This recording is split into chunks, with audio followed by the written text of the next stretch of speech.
When we look into the eyes of our dogs, we see a connection. This connection goes back thousands of years. It goes back to their ancestor, the wolf. Now, imagine bringing that ancestor even closer. This is the world of the wolf-dog hybrid. These animals are a mix of a domestic dog and a wolf. They bring the wild into our world in a very real way. People are drawn to them. They see the beauty and power of the wolf. They want a piece of that wild spirit. But this is not a simple relationship. It is a complex one. It is full of challenges and requires a deep understanding from the human. These animals are not just dogs that look like wolves. They are a true blend of two different worlds. One world is the one we created for our domestic dogs. It is a world of homes, families, and clear rules. The other world is the world of the wolf. It is a world of instinct, survival, and the laws of the pack. When you mix them, you get an animal that lives between these two realities. This makes them fascinating. It also makes them one of the most misunderstood animals that people try to keep as pets. Understanding them is not a choice. It is a necessity for anyone who thinks about bringing one into their life. Many people get a wolf dog for the wrong reasons. They want the status. They want to own something exotic and powerful. They see the beautiful, piercing eyes and the strong body, and they want that for themselves. But they do not think about what is inside the animal. They do not think about the energy. They do not think about the needs that come from its wild side. This is where the problems begin. An animal is not an accessory. An animal is a living being with its own needs and its own language. For the wolf dog, that language is often misunderstood by the very people who want to love them. The journey with a wolf dog is a commitment like no other. It asks more from a human than almost any other companion animal. It requires you to be a calm, assertive leader. You must provide balance, structure, and clear boundaries.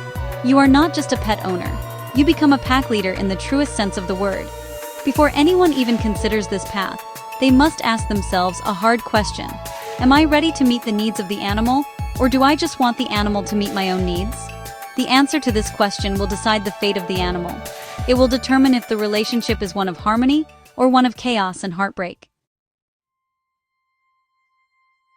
To understand the wolf dog, we must go back in time. We must look at the long history between wolves and dogs. All dogs, from the tiny Chihuahua to the giant Great Dane, share a common ancestor, the gray wolf. For thousands of years, humans and wolves lived near each other. Over time, some wolves became less fearful of humans. This led to the process of domestication. This is how we got the first dogs. They became our partners in hunting, herding, and companionship. The wolf remained wild. The dog became a part of our world. The genetic link between them, however, has never been broken. The idea of wolf dogs is not new. In nature, where wolf and dog territories overlap, natural crossings can happen. A wild wolf might mate with a free-roaming domestic dog. This has been happening for a very long time, though it is not very common. These natural hybrids were just a part of the wild landscape. But in recent decades, humans started doing this on purpose. People became interested in creating an animal that had the look of a wolf, but the temperament of a dog. This is when the intentional breeding of wolf dogs really began. Breeders started to mix wolves with dog breeds like German Shepherds, Siberian Huskies, and Alaskan Malamutes. This intentional breeding created a market. It was a market for people who wanted something different. They were not satisfied with a standard dog breed. They wanted the wild look. Breeders promoted these animals as loyal, intelligent, and protective companions. They promised the best of both worlds. They promised the intelligence and loyalty of the wolf with the trainability of a dog. This sounded very appealing to many people. But nature is not so simple. Genetics are not a menu where you can pick and choose the traits you want. The reality of these animals was much more complicated than the dream that was being sold. So, the history of the wolf dog is a story of two paths. One path is ancient and natural, a rare meeting in the wild. The other path is modern and man-made, driven by human desire. This second path is the one that has led to the controversies we see today. It created a population of animals that do not fully belong in the wild, but also do not fully fit into our human world. Understanding this history is important. It shows us that the wolf dog is not just an animal, but also a product of human choices. And we must be responsible for the choices we make, especially when they involve a living, breathing creature with a wild heart. When you mix a wolf and a dog, you are playing a genetic lottery. You never know exactly what you are going to get. The term wolf dog itself can be confusing. It covers a wide range of animals. Some might have a wolf great-grandparent far back in their family tree. Others might have a wolf as a parent. We often talk about content. This means the percentage of wolf genetics in the animal. A low-content animal might be mostly dog with a little bit of wolf. A high-content animal is mostly wolf with a little bit of dog. But even these labels can be misleading. Genes do not blend like paint. The physical traits of a wolf dog are often the first thing people notice. They can be very beautiful and striking. Many have the long legs and lean, athletic body of a wolf. Their heads are often narrower than a typical dog's head, and their ears are smaller and more rounded. One of the most captivating features is their eyes. They are often a pale color, like yellow, amber, or light green, and they are almond-shaped. This gives them that intense, wild gaze that people find so attractive. Their coat is also very wolf-like. It is usually thick and coarse, with a dense undercoat that helps them handle extreme weather. However, the mix of genes means there is no single look for a wolf dog. Some may look almost exactly like a pure wolf. Others might look more like a Siberian Husky or a German Shepherd.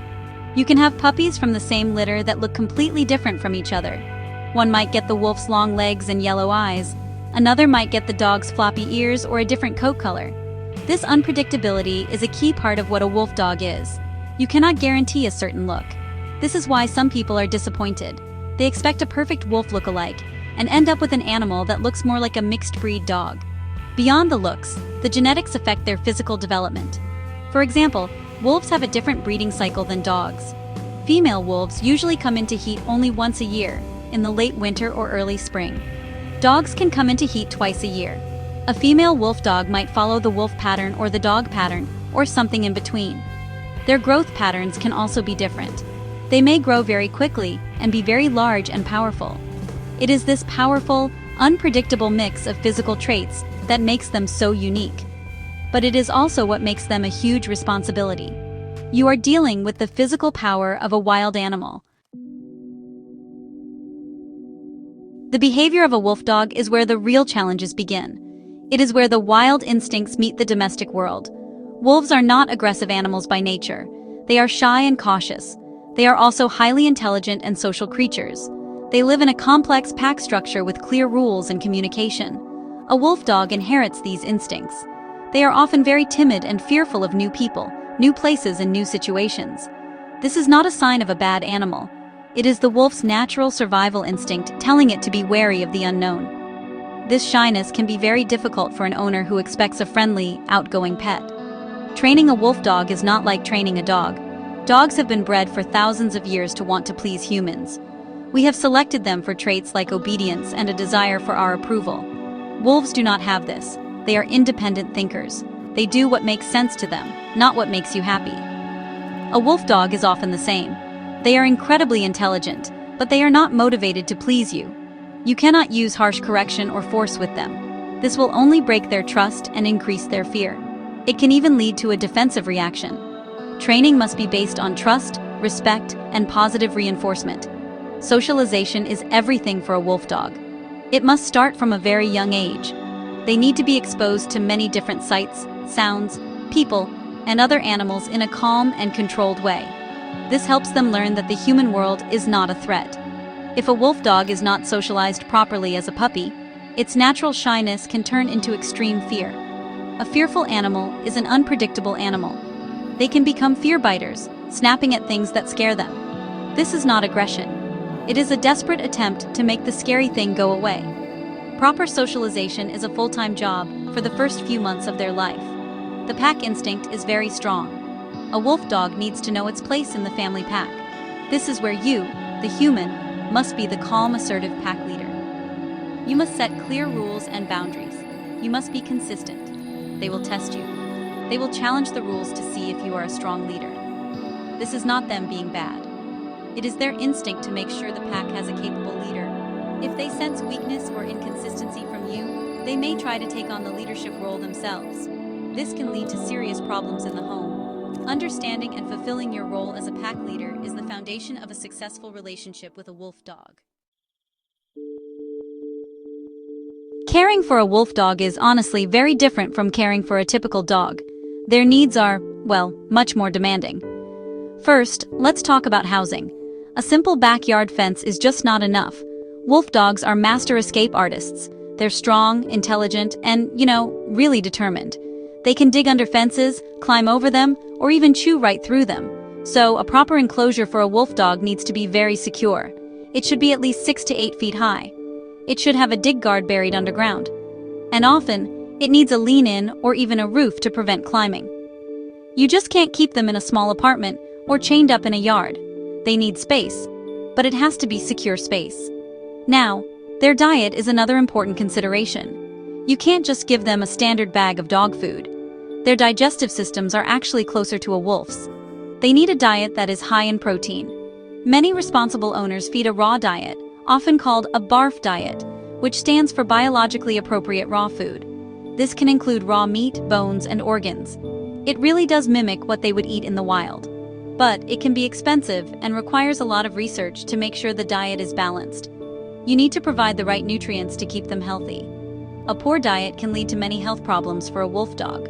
Exercise, too, is not just a walk around the block. These are high-energy animals. They need a huge amount of physical and mental stimulation every single day. A bored wolf dog is a destructive wolf dog. They'll chew up your furniture, dig holes in your walls, and just find other ways to release their pent-up energy. They need long hikes, runs in a secure area, and things to keep their minds busy. This could be puzzle toys or scent work. You really must be an active person to keep up with the exercise needs of a wolf dog. If you're not prepared to spend several hours a day exercising them, this is just not the animal for you. Finding a veterinarian can also be a challenge. Not all vets are willing or able to treat wolf dogs. Some may not have the experience with their specific health needs. Others may be prohibited by law or even their insurance from treating them. You must find a knowledgeable vet before you even get the animal. They also have unique medical issues. For example, there is no approved rabies vaccine specifically for wolf dogs. This means that if a wolf dog bites someone, it may be legally considered unvaccinated, even if it has been given a dog rabies shot. This can have, honestly, some serious legal consequences for the animal and the owner. The legal status of wolf dogs is a complicated map. The rules change from country to country, state to state, and even city to city. There is no single law that covers them everywhere, and honestly, this is a big problem for owners and the animals themselves. In some places, wolf dogs are classified as wild animals, which means it is illegal to own them as pets. In other places, they are classified as domestic dogs, and there are no special rules at all. And in many areas, they fall into a gray area. The laws are unclear or based on the percentage of wolf, which is almost impossible to prove for sure. In the United States, for example, the laws are a patchwork. Some states, like Hawaii, Michigan, and Illinois, have very strict bans on owning wolf dogs. You simply cannot have one. Other states have no statewide laws, but they allow individual counties or cities to make their own rules. So, a wolf dog might be legal in one town, but illegal in the town next door. Some states require special permits or licenses. To get a permit, you might have to prove that you have a secure enclosure and meet other strict requirements. It is the owner's responsibility to know and follow all of these laws. Ignorance is not an excuse. This legal confusion causes a lot of problems. What happens if you own a wolf dog legally in one state, and then you have to move to a state where they are illegal? You face an impossible choice: give up your animal or break the law. Animal shelters in states with bans cannot adopt out wolf dogs. This means that if a wolf dog ends up in a shelter, it is almost always euthanized. They cannot be placed in a new home. This is a tragic outcome for an animal that has done nothing wrong. The lack of clear and consistent laws puts these animals in constant danger. The rabies vaccine issue is also a big part of the legal problem. As I mentioned, there is no approved rabies vaccine for wolf dogs. So, if a wolf dog bites a person, even a small nip, health officials may treat it as a bite from a wild animal. In many places, this means the animal must be euthanized and tested for rabies. It doesn't matter if the animal was not at fault. It doesn't matter if it has received a dog rabies shot. The law sees it as a potential public health risk. This is a heartbreaking reality that every wolf dog owner must live with. One mistake, one accident, can mean a death sentence for their companion. The debate over wolf dogs is very emotional. There are strong arguments on both sides. People who support the breeding and owning of wolf dogs often talk about personal freedom. They believe that if they are responsible, they should have the right to own the animal of their choice. They see these animals as intelligent and spiritual companions. They feel a deep connection to the wildness of the wolf. They argue that a well-cared-for wolf dog in the right home can live a happy and fulfilling life. They believe that the problem is not the animals, but the irresponsible owners who do not understand their needs. These supporters also argue that banning them is not the answer. They say that making them illegal will only drive the breeding underground. This would create a black market with no regulation at all. In this situation, the animals would suffer even more. There would be no way to check on their welfare. Responsible breeders who focus on health and temperament would be pushed out. They believe that the focus should be on education, not prohibition. They want to teach people about the responsibilities of ownership. They want to make sure that these animals only go to people who are truly prepared for the commitment. On the other side of the debate, many people are strongly against breeding and owning wolf dogs. Animal welfare organizations, sanctuaries, and many veterinarians argue that these animals are not suitable as pets. They say that it is cruel to breed an animal that is caught between the wild and domestic worlds. They point out that the needs of a wolf dog for space, socialization, and containment are almost impossible for the average person to meet. This leads to a life of stress, fear, and frustration for the animal. They believe that the animal's welfare should come before a human's desire to own something exotic. These opponents also highlight the huge number of wolf dogs that end up in rescue situations. Sanctuaries are overflowing with unwanted wolf dogs. These are animals that were bought as cute puppies by people who were not prepared. When the animal grew up and started showing its wild instincts, the owners could not handle it. Because they cannot be adopted out like normal dogs, most of these animals will live the rest of their lives in a sanctuary. Or even worse, they will be euthanized. Opponents of breeding say that creating more of these animals is irresponsible when so many are already homeless. It is a man-made problem with tragic consequences for the animals. One of the biggest problems in the world of wolf dogs is misrepresentation. This goes both ways. Some breeders will sell regular mixed-breed dogs, like husky or shepherd mixes, as wolf dogs. They do this to charge more money. The buyer thinks they are getting something exotic, but they are just getting a normal dog. On the other hand, some people will try to hide the fact that their animal is a wolf dog. They might call it a husky mix to get around housing rules, insurance policies, or local laws. This is dangerous. It puts the animal and the public at risk if people do not understand the animal's true nature and needs. The unpredictability of their behavior is a constant challenge. Even a well-socialized, low-content wolf dog can have moments where its wild instincts take over. They can have a very high prey drive. This means they might see smaller animals like cats or small dogs as prey. This is not them being mean. It is pure instinct. They can also be very possessive of their food or territory. An owner must always be aware and manage these situations carefully. You can never fully trust a wolf dog in the same way you might trust a golden retriever that has been bred for generations to be a gentle family pet. This constant vigilance can be exhausting for an owner. The rescue situation is a heartbreaking crisis. Wolf dog sanctuaries across the country are full. They are constantly getting calls from desperate owners who cannot handle their animal anymore. These owners often love their animal, but they were not prepared for the reality. They cannot find a new home for the animal because of the legal issues and behavioral challenges. So, the only options are a sanctuary or euthanasia. Sanctuaries have limited space and resources. They cannot save them all. For every wolf dog that finds a safe place in a sanctuary, there are many more that are not so lucky. This is the sad final chapter for too many of these magnificent animals. These challenges create a cycle of misunderstanding and tragedy. An unprepared person buys a cute puppy. The puppy grows up and its wolf instincts emerge. The owner cannot cope. The animal becomes destructive, fearful, or escapes. The owner gives up the animal. The animal ends up in a shelter where it is likely euthanized, or it waits for years to get a spot in an overcrowded sanctuary. This cycle is fueled by a lack of education and the irresponsible breeding of these animals. It is a problem created by humans, and the animals are the ones who pay the ultimate price for our mistakes and our desires.